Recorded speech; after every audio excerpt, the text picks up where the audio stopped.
Hello everyone, आप सभी का हमारे चैनल पर स्वागत है।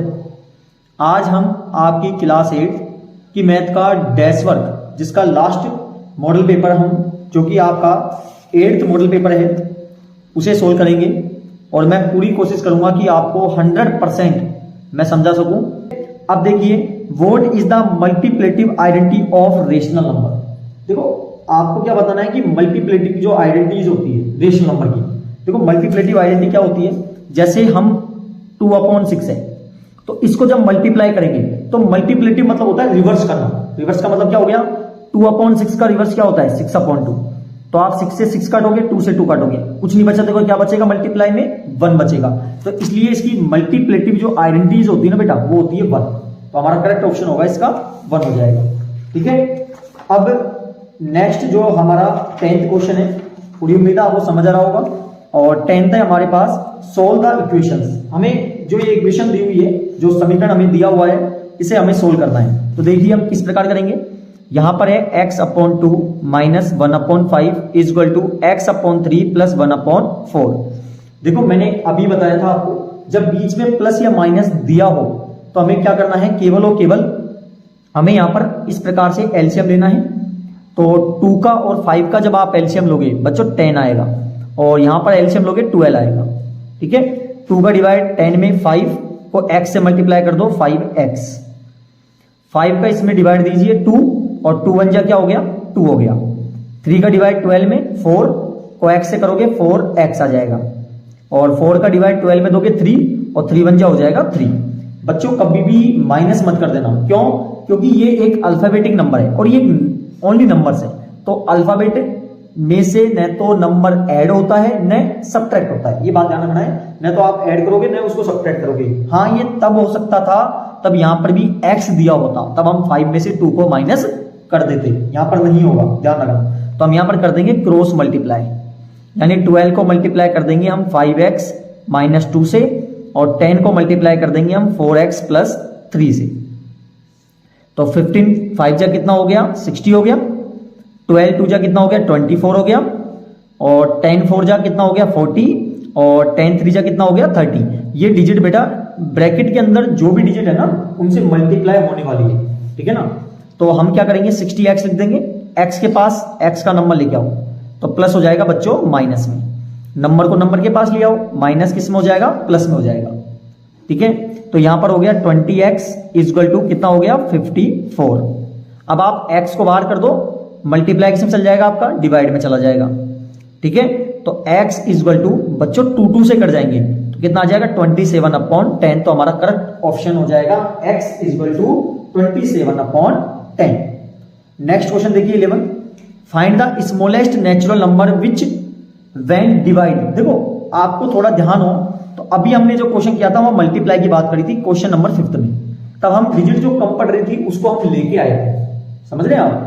तो यहां पर आपसे बोल रहा है डिवाइड करना है। डिवाइड मतलब जो एक्स्ट्रा डिजिट आ रही है ना, आप प्राइम फैक्टराइजेशन मेथड जब निकाल रहे हो तब उसको आपको हटाना है। ये बात आपको ध्यान रखनी है। The following number the question will be a perfect cube, ताकि वो परफेक्ट क्यूब बन जाए, हमें 3 का जोड़ा पूरा मिल जाए। कब मिल जाए, जब हम डिवाइड करें। तो क्या करना है हमें, केवल और केवल जब फर्स्ट पॉइंट आप कर रहे हो तो इसका प्राइम फैक्टराइजेशन मेथड से आपको फाइंड करना है। तो यहां पर 3 का चल जाएगा, 3 4 जा 12, 3 5 जा 15, फिर 3 का जाएगा 15, फिर 3 का जाएगा 5, और बेटा 5 का जाएगा 1 टाइम। ठीक है, अब हम क्या करेंगे, इसी प्रकार इसको पहले एक बार पहला पॉइंट सोल्व कर लेते हैं। तो यहां पर देखो, यदि हम डिवाइड कर दें, किससे डिवाइड कर दें, 5 से, then we get a perfect cube number. A perfect cube number क्यों? क्योंकि देखो यहां का 3 का पेयर बन गया, 5 का नहीं बन रहा। डिवाइड का मतलब होता है हमें हटाना है। डिवाइड का मतलब क्या होता है, हमें उसको हटाना है। तो हटाने के लिए बच्चों हमें क्या करना होगा, हमें डिजिट का डिवाइड देना होगा, जो डिजिट की वो बात कर रहा है। तो हम 5 से यदि डिवाइड दे देंगे, यानी 5 को हटा देंगे, तो हमारे पास परफेक्ट क्यूब इसका बन जाएगा। इसी प्रकार सेकंड पॉइंट है 192, 2 का चला जाएगा 9 6, 2 का जाएगा 48, 2 का जाएगा 24, 2 का जाएगा 12, 2 का 6, 2 का 3, और 3 का जाएगा बच्चों 1 टाइम। तो अब देखिए यहां का पेयर बना 3 का, यहां का पेयर बना 3 का। अब इसका पेयर नहीं बन रहा, तो जिसका पेयर नहीं बन रहा उसे हमें क्या करना है, डिवाइड करके हटाना है। तो आप क्या लिख दोगे, डिवाइड बाय किससे देना है आपको, 3 से, then we get a perfect cube number. Clear है अच्छे से। अब देखिए next 12th question, the market price of a bicycle 500। एक बाइसिकल है जिसकी मार्केट प्राइस हमें 500 रुपीज दी हुई है, 20% इस पर डिस्काउंट दिया जाता है मार्केट प्राइस पर। तो आपको purchasing price of the bicycle, ये परचेजिंग का मतलब यहां पर यदि बोल जाऊं तो यहां पर ये सेलिंग प्राइस है बेटा, तो हमें सेलिंग प्राइस फाइंड करनी है एक तरह की, ठीक है ना। तो आपको क्या क्या दी हुई है, यहां लिख दीजिए आप, आपको दिया हुआ है मार्केट प्राइस ऑफ बाइसिकल, कितना दिया हुआ था, हमें यहां पर दिया हुआ था बच्चों 500, ठीक है ना, 500, तो यहां पर लिख देंगे 500 रुपीज। डिस्काउंट कितने का दिया गया है, डिस्काउंट हमें दिया गया है 20% का, डिस्काउंट कितने का है, 20% का, ठीक है ना। तो अब हमें क्या करना है, सबसे पहले हमें बताना जो है वो सेलिंग प्राइस बताना है, मतलब ये साइकिल कितने की बिकी ये हमें बताना है, ठीक है ना।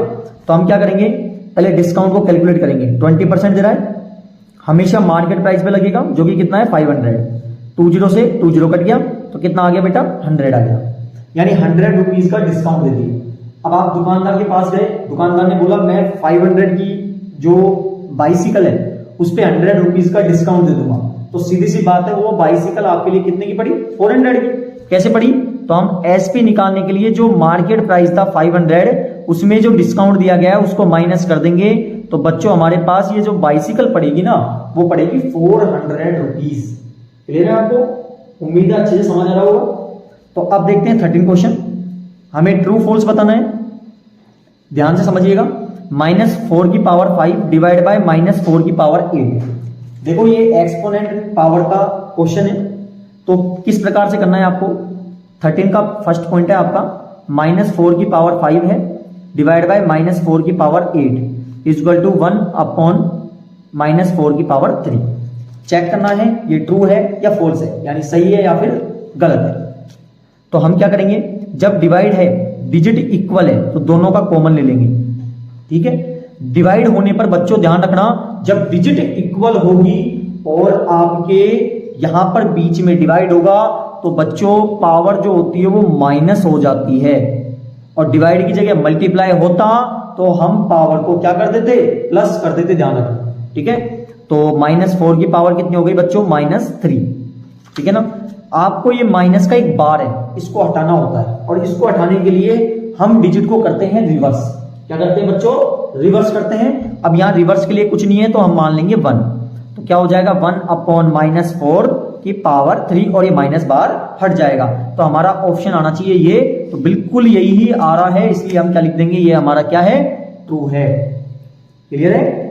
अब देखिए अगला, जब एक पावर अंदर एक पावर बाहर होती है तो मल्टीप्लाई कर दीजिए, तो 1 के ऊपर भी 2 पावर है और 2 इसके बेटा पावर पहले से 3 दी हुई है, और एक पावर बाहर भी है, ब्रैकेट के बाहर है मतलब होल है, होल स्क्वायर दिया हुआ है, तो हम क्या कर देंगे, इसको 2 से मल्टीप्लाई कर देंगे।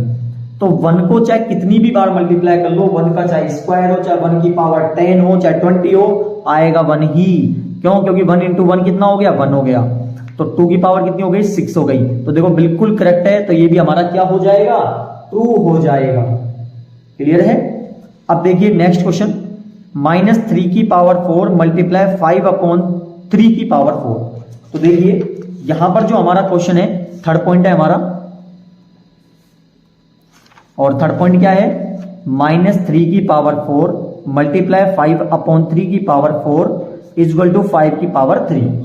तो देखिए हमें क्या करना है, इसको करने के लिए हमें देखो जब पावर सेम हो तो क्या कर लेंगे, डिजिट को ब्रैकेट के अंदर रख लेंगे और पावर इस प्रकार से हम लगा देंगे। आ रहा है समझ में। तो इक्वल टू 5 की पावर 3, देखो मल्टीप्लाई में 3 से 3 कट जाएगा बच्चों, ठीक है। -5 की पावर कितनी हो गई, 4 इक्वल टू 5 की पावर कितनी है बच्चों, 3। क्या ये ट्रू है क्या, नहीं, क्योंकि दोनों इक्वल नहीं आ रहे हैं, तो हम क्या लिख देंगे, इसको फॉल्स कर देंगे। उम्मीद है समझ आ रहा होगा आप सबों को। तो अब है 13 का फोर्थ पॉइंट है, जो कि हमें दिया हुआ है 3 की पावर -7 डिवाइड बाय 3 की पावर -10 मल्टीप्लाई 3 की पावर -5 इज इक्वल टू 1/3 की पावर 2। तो देखिए बहुत आसान तरीका है। क्या करना है, डिजिट जब इक्वल है, अभी बताया था मैंने आपको, तो डिवाइड होने पर पावर क्या हो जाती है बच्चों, माइनस हो जाती है। ठीक है ना, पावर क्या हो जाती है, माइनस। मल्टीप्लाई 3 की पावर -5। ठीक है, अब क्या करेंगे, -7 माइनस माइनस क्या हो जाएगा, प्लस हो जाएगा। मल्टीप्लाई 3 की पावर -5। ठीक है बच्चों, अब आगे 3 माइनस प्लस क्या होता है, माइनस होता है। 10 में से 7 गया तो 3 प्लस का बचेगा, 3 की पावर -5। अब देखो मल्टीप्लाई है, डिजिट सेम है तो कॉमन ले लेंगे। मल्टीप्लाई होने पर पावर होती है बच्चों प्लस होती है, क्या होती है, प्लस। डिवाइड होने पर माइनस होती है और मल्टीप्लाई होने पर प्लस होती है। तो 3 की पावर कितनी हो जाएगी, 3 प्लस माइनस माइनस, तो माइनस की 2 आ जाएगा। मैंने अभी बताया था आपको माइनस बाहर हटाना पड़ेगा, तो हम क्या कर देंगे, नीचे 1 मान के डिजिट को कर देंगे रिवर्स। ठीक है ना, तो या तो इस प्रकार लिख दीजिए या फिर 1/3 की पावर 2 लिख दीजिए। बात एक ही है। तो आपका देखो करेक्ट ऑप्शन है कि नहीं है, बिल्कुल करेक्ट है, तो हम कर देंगे इसको ट्रू। ठीक है यहां तक का। अब अगला जो क्वेश्चन है, यहां पर आपको फिल इन द ब्लैंक्स बनने हैं। The sum of all exterior, exterior मतलब होता है बेटा बाहर के जितने भी एंगल होते हैं, रेगुलर पॉलीगन। रेगुलर पॉलीगन यदि मैं समझाऊं थोड़ा आपको, ये थर्ड चैप्टर है आपका, तो रेगुलर मतलब होता है कि ऐसा पॉलीगन जो डायग्राम कोई सा भी हो सकता है, तो उस डायग्राम में सभी साइड और एंगल हमारे जब इक्वल होते हैं ना, तब उसको हम बोलते हैं रेगुलर पॉलीगन, याद रखना। ठीक है ना, तो जिसकी साइड एक्स है, तो बेटा जब सम आपको बताना है, मैं एक बात बता दूं, कोई सा भी पॉलीगन हो, चाहे वो रेगुलर हो चाहे इरेगुलर हो, उसके एक्सटीरियर एंगल का हमेशा सम जो होगा ना, वो आपके 360 डिग्री होगा, याद रखना। ठीक है ना, और इंटीरियर का क्या होता है, इंटीरियर का फॉर्मूला जो होता है ना, उससे आप इस प्रकार सोल्व कर सकते हो, इस फॉर्मूले से। देखो एक्सटीरियर फिक्स है, वो 360 रहेगा चाहे कोई सा भी फिगर हो। ठीक है ना, और इंटीरियर का यदि आपसे पूछे तो बेटा इस फॉर्मूले से आपको कैलकुलेट करना पड़ेगा। एन मतलब होता है नंबर ऑफ साइड, तो यहां पर 4 है, उसको रख देना और आपका आंसर आ जाएगा। ठीक है ना, अगला एक क्वाड्रिलेटर। क्वाड्रिलेटर मतलब होता है जिसकी 4 भुजाएं होती हैं। ठीक है ना, कुछ भी हो सकता है, ट्रेपेजियम हो गया, रोम्बस हो गया, रेक्टेंगल हो गया, स्क्वायर हो गया, काइट हो गया, इस प्रकार से क्वाड्रिलेटर कुछ भी हो सकता है। Whose diagonal bisect each other, जिसके डायगोनल बाइसेक्ट करते हैं। बाइसेक्ट का मतलब क्या होता है, उनको बराबर भागों में बांटते हैं जब काटते हैं तब। And each other perpendicularly, perpendicular मतलब हो गया जहां पर 90 डिग्री का एंगल बनता हो। ये बात ध्यान रखनी है आपको। 2 ऑप्शन दिए हुए हैं, रेक्टेंगल और स्क्वायर। देखो मैं समझाता हूं, यहां पर स्क्वायर होगा, इसका रीजन क्या है, स्क्वायर में क्या होते हैं कि जो डायगोनल होते हैं ना, जब डायगोनल आपस में काटते हैं तो ये वाला पार्ट इसके बराबर होता है और ये वाला पार्ट है जो इसके बराबर हो जाता है। तो बाइसेक्ट का मतलब क्या हो गया, ये पोर्शन इसके इक्वल, ये पोर्शन इसके इक्वल। और परपेंडिकुलर का मतलब हो गया काटने पर 90 डिग्री का एंगल बनाए, मतलब यहां 90 बनेगा, यहां 90 बनेगा, यहां 90 बनेगा, यहां 90 बनेगा। तो बच्चों करेक्ट ऑप्शन जो होगा ना, वो हमारा होगा स्क्वायर। क्लियर है। नेक्स्ट देखिए, all the sides of a square are. ये तो बच्चों को पता है बेटा, 4th 5th वाला बता देगा कि स्क्वायर की सभी साइड क्या होती है, इक्वल होती है, बराबर होती है, सभी लेंथ बराबर होती है स्क्वायर की साइड में। ठीक है ना, the blank of a rectangle are equal. अच्छा, अब आपसे क्या बोल रहा है कि जो लेंथ है, देखो साइड तो इसकी सभी बराबर नहीं होती है, अपोजिट साइड बराबर होती है रेक्टेंगल की। तो जो डायगोनल्स होते हैं ना, इसके जो डायगोनल्स होते हैं बच्चों, डायगोनल जो होते हैं रेक्टेंगल के, वो आपस में क्या होते हैं, इक्वल होते हैं। ध्यान रखना, समझ में गया। तो इस प्रकार हमारा 14th क्वेश्चन भी कंप्लीट हो गया। नेक्स्ट देखिए 15th क्या है, हमें मैच करना है। अब मैच कैसे करेंगे हम, यहां पर दिया हुआ है सेक्शन ए और सेक्शन बी दिया हुआ है।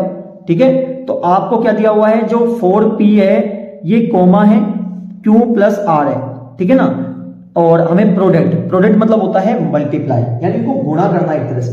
अब देखो कैसे करोगे आप, तो हमें गुणा करने के लिए यहां पर जो दिया गया है, ए ऑप्शन है हमारा पहला, 4p, q प्लस r। ठीक है ना, तो 4p को मल्टीप्लाई करेंगे हम q प्लस r से। बहुत इजी है, ध्यान से समझना। तो 4 का 4 आ जाएगा। p को हमें q से करना पड़ेगा, तो p को q से करोगे क्या आ जाएगा, p q आ जाएगा 4 और p और यहां पर हो जाएगा r। ठीक है, तो बच्चों आगे हम क्या करेंगे, अब जो हमारा करेक्ट ऑप्शन यहां पर देखिए कुछ है क्या हमारा 4pq प्लस 4pr, बिल्कुल है। तो बच्चों इसका जो आंसर होगा ये 4th वाला होगा। ठीक है, अब आपको मैं बता दूंगा फील कैसे करना है एग्जाम में, अभी बताता हूं। अब बी पॉइंट है, A B minus A minus B, A B को मल्टीप्लाई करना है ए माइनस बी से। तो देखो ए कितने टाइम हो गया 1 और 2 बी, और ए और बी कितने टाइम हो गया यहां पर 2। तो अब ये देखो कहीं ऑप्शन है क्या, बिल्कुल है, थर्ड ऑप्शन है, तो इसका ऑप्शन हो जाएगा थर्ड। ठीक है, अब a प्लस बी को हमें मल्टीप्लाई करना है किससे, 7a स्क्वायर बी स्क्वायर से।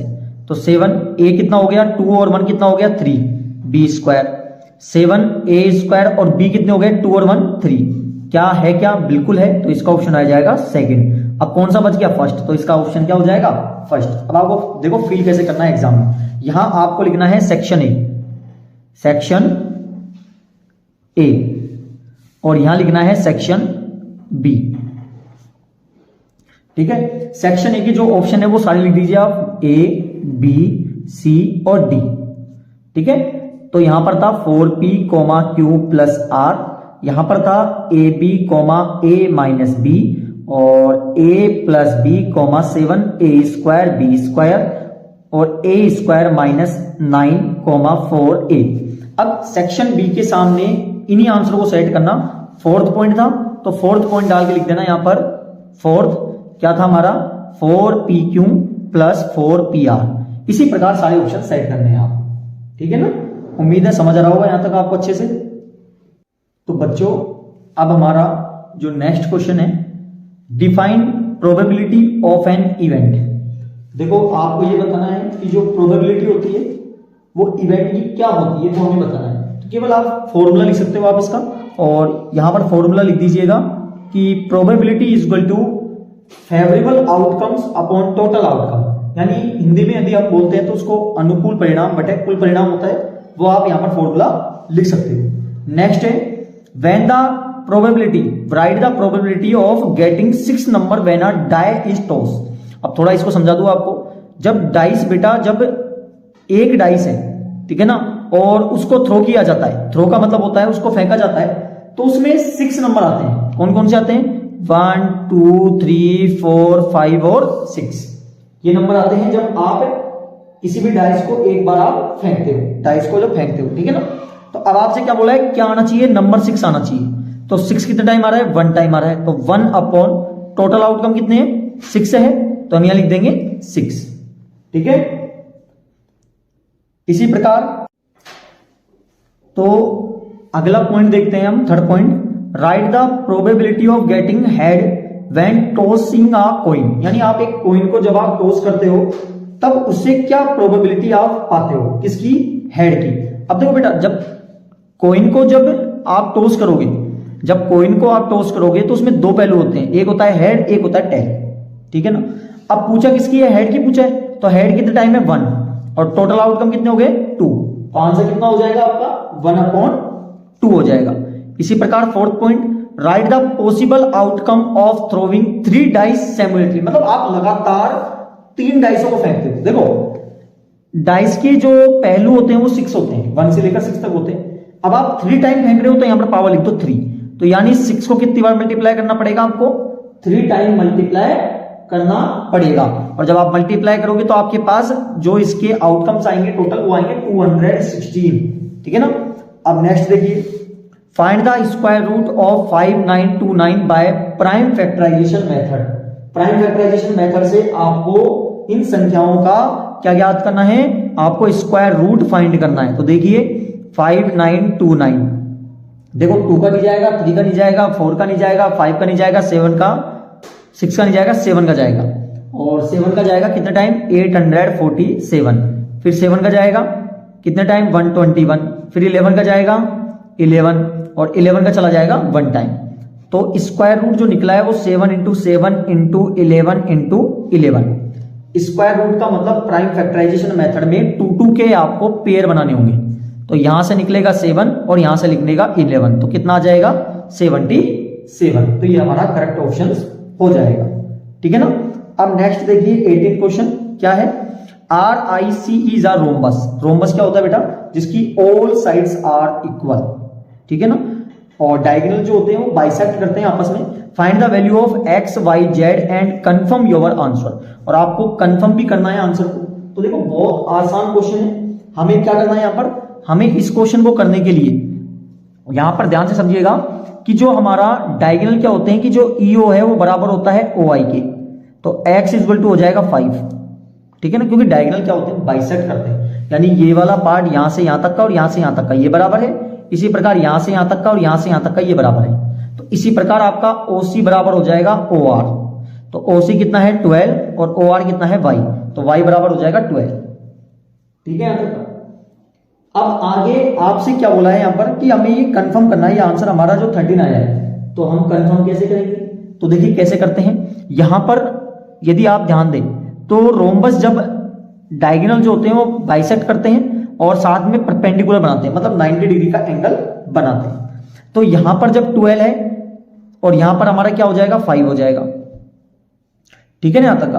अब हम क्या करेंगे, यहां पर लगाएंगे पाइथागोरस थ्योरम। पाइथागोरस थ्योरम क्या होती है कि जब एक ट्रायंगल हो और वहां पर 90 डिग्री का एंगल बने, तो बच्चों वहां पर हम पाइथागोरस जो थ्योरम होती है उसको लगा सकते हैं। तो 90 डिग्री के सामने वाली साइड कहलाती है हाइपोटेन्यूस, ये आपकी होती है परपेंडिकुलर और ये होती है आपकी बेस। तो फॉर्मूला क्या होगा, हाइपोटेन्यूस का square equal to perpendicular square plus base का स्क्वायर। तो हाइपोटेन्यूस हम इसी प्रकार लिख देंगे, परपेंडिकुलर कितना है हमारा 12 और बेस कितना है हमारा 5। ठीक है ना, तो हाइपोटेन्यूस स्क्वायर इक्वल टू 12 का स्क्वायर मतलब हो गया 12 इंटू 12, तो कितना आएगा 144। 5 इंटू 5 कर दो 25, तो h स्क्वायर इक्वल टू कितना हो गया 169। अब यहां से स्क्वायर हटाओगे सामने लग जाता है बच्चों रूट, अंडर रूट बोलते हैं, स्क्वायर रूट भी बोलते हैं इसको। तो स्क्वायर रूट निकालने के लिए एलसीएम लेके 2 के जब आप पेयर बनाओगे तो बच्चों आएगा 13 सेंटीमीटर। तो हमारे 13 सेंटीमीटर आया कि नहीं आया, आ गया ना। तो रोम्बस की सभी साइड क्या होती है बेटा इक्वल होती है, तो ये भी 13 हो जाएगा, ये भी 13 हो जाएगा, और देखो हमारा आंसर भी कंफर्म हो गया क्योंकि हमें लाना है कितना था 13 लाना था। ठीक है ना। अब मुझे पूरी उम्मीद है बच्चों आपको अच्छे से समझ आया होगा। तो हम इसको 2 पार्ट में समझेंगे। पहला पार्ट आज हम 18 क्वेश्चन तक कंप्लीट करते हैं, नेक्स्ट पार्ट में हम बाकी के जो क्वेश्चन बचे हुए हैं उनको करेंगे। और मुझे पूरी उम्मीद है आप सभी बच्चों को अच्छे से समझ आया होगा। फिर भी कोई डाउट रहता है तो आप कमेंट बॉक्स में कमेंट कर दीजिएगा। थोड़ा डाउट अगले जब हम कॉन्सेप्ट तैयार करेंगे तब आपको समझाने की कोशिश जरूर करेंगे। ठीक है, और जिन्होंने चैनल को सब्सक्राइब नहीं किया है बच्चों, चैनल को सब्सक्राइब कर लें। आपके जो क्वेश्चंस है मैथ के और भी शानदार कॉन्सेप्ट हम लेके आने वाले हैं। तो बहुत बहुत धन्यवाद आपका वीडियो देखने के लिए, बहुत बहुत धन्यवाद।